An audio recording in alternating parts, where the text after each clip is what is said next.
Magandang araw mga kaibigan. Bigyan natin ng reaksyon ngayon itong pahayag ni Professor Winnie Monsod, isang ekonomista na nire-respeto sa kanyang larangan sa pagiging economist. Sa isang interview, tinanong siya kung may pag-asa pa ba ang PBBM admin for the last 3 years up to 2028. Sabi niya, do you want my honest opinion? Yun, nagsalita. So ano ang nakikita ni Professor Winnie Monsod sa administrasyong ito? Nako, masakit po ang katotohanan. Kaya lang, kung minsan tanggapin natin. Dahil ang katotohanan, yan, magigising ka talaga. Okay, pakinggan natin ito at bigyan natin ng reaksyon. For this administration in the last 3 years until 2028? You want my Honest opinion. Because No. you've got people around the president who do not deserve to be in government, who do not. He has so much potential, and he means well. His first SONA address, I was kind of impressed. He was so kind to Duterte, and now he's so brutal to Duterte. You know how these things change. He was so thankful to Duterte. I mean, don't look at what he talks about. You look at what he does. So is there still hope for this administration in the last 3 years until 2028? You want my Honest opinion. This one, no. You've got people around the president who do not deserve to be in government, who do not.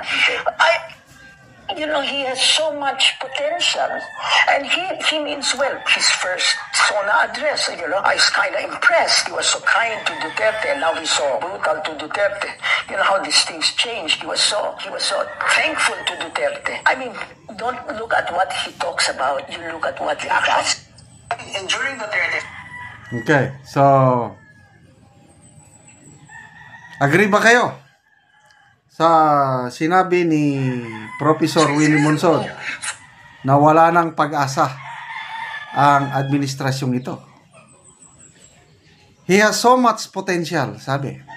Ako rin. Naniniwala ko nung panalo na may magagawang maganda ang Marcos administration. Lalo na nung nandyan pa si Attorney Vic Rodriguez. Sa mga nakabasa sa inyo sa libro ni Attorney Vic, they want good governance. At they started on the right foot or right direction. Gusto nila mag-set up ng good governance team. Kaya first 3 or 4 months maganda. Sinasala ng todo ni Attorney Vic yung i-appoint. Dahil gusto nga nila na yung kampanya nila na bayan babangon muli, ayaw nilang mapahiya sa taong bayan, yung 31.6 million Filipinos. Gusto nilang i-fulfill your promise na mas magaang buhay, mas magandang kinabukasan. Yes, PBBM administration has so much potential. Agree ako dito kay Professor Winnie Monsod. Kaya lang, dito na, nung may nakialam. Sabi ni Professor Monsod, those who are in government do not deserve. Yung mga nakapalibot sa presidente. Ganon din ang sinasabi ni Senator Amy. Napapalibutan, yung kapatid niya, napapalibutan ng demonyo. So, yun ang problema. So, nung hindi na makatiis si Attorney Vic, umalis siya. Dahil iba ng direksyon eh. Ngayon, ito na tayo ngayon. Nagkaloko-loko. Nung una, very thankful ang administrasyong ito, ang presidente sa Pangulong Duterte. Nagpapasalamat. Ano na ngayon? Napaka-brutal na. Totoo yun. That's the correct word. Pakinggan natin ulit ha. Ang ganda with this administration in the last 3 years until 2028? You want my Honest opinion. No. because you've got people around the president who do not deserve to be in government. Correct. He has so much potential, and he means well. His first SONA address, I was kind of impressed. He was so kind to Duterte, and now he's so brutal to Duterte. You know how these things change. He was so thankful to Duterte. I mean, don't look at what he talks about. You look at what he does. Okay. So is there still hope? Magbasa tayo sa mga comments. Sayang. Stephe Tan, sabi niya, worst corrupt president ever had in history. Yung budget 2025, ang dami ng pumuna. Worst budget in history. Ex-Senate President Franklin D. Relon, Senator Lacson, yan, Attorney Vic Rodriguez, Congressman Ungab, ang dami ng kasong isinampa sa Supreme Court against sa budget 2025. Most corrupt. Angelito Alindayo, BBM is the greatest traitor of all time. He doesn't have a word of honor. The biggest mistake that people voted BBM. Isa na ako doon. My greatest mistake sa political is pagboto kay BBM.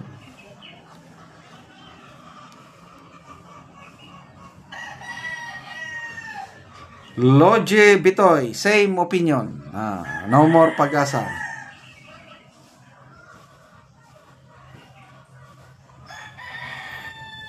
Bio Paloma, correct, hopeless because of corruption. Ronald Sato, indeed, true. Pai Cranel, the worst president in the Philippines. DL Garol, she's just telling her honest opinion, her reality. Xia Lum, Bongbong is just a puppet president. Reggie Prudente, tama kayo, Ma'am Winnie. Yes, he's so kind to Duterte because he owe a lot to Duterte. The burial of his father, the freedom his mother Imelda from hated family in the Philippines turned into the throne of power because of evil people who surrounded him, and the likes of Remulla brothers, Gibo, Anyo, Torre, and Browner. Absolutely correct, sabi ni Marife Wahib. Hopeless government, PBBM. Okay. So these are all opinion. Depende na sa taong bayan. May mga tao rin nagsasabi na best president daw siya. Then so be it. Okay, mga